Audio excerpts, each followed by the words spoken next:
Use the sliders to explore the relationship between a linear equation and its graph. Notice that the slope of the line doesn't change when you change the initial amount. Also notice that changing the slope doesn't change the initial amount. So the purpose of this slide is to help you see the relationship between the slope, the y-intercept, or the initial amount, and the graph.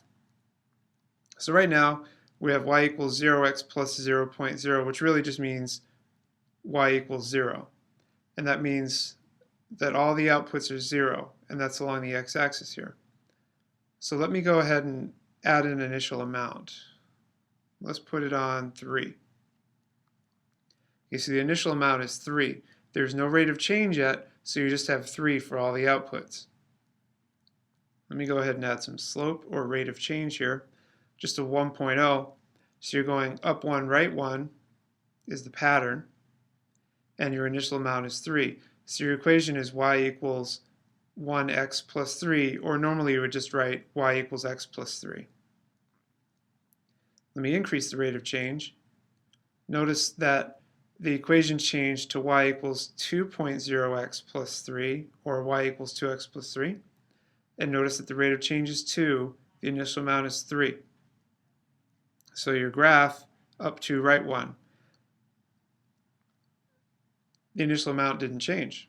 And I can increase this slope or rate of change really high, that's up to 6. Notice the initial amount does not move, so the y-intercept, or the point where your graph crosses the y-axis, does not change. Even with a negative rate of change, notice where the line is. It's still at the initial amount of 3. Okay, so let me leave the rate of change or slope here at -1. Now I'm going to adjust your initial amount. So I increase the initial amount. Notice that your line rises. Now it's at 5 right here, or the 0.05. Remember, that means a 0 input has 5 for an output. And now let me slide down. This is 0 for initial amount. That means you have a proportion situation here. And let me decrease the initial amount more.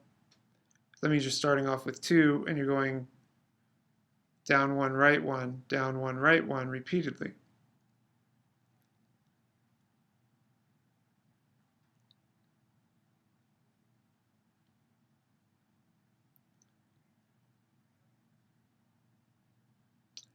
Okay, so you really should play around with this graph on your own. Adjust the sliders, note the equation, visualize the rate of change on the graph, and try to make those connections to help you strengthen your understanding of linear equations and graphs.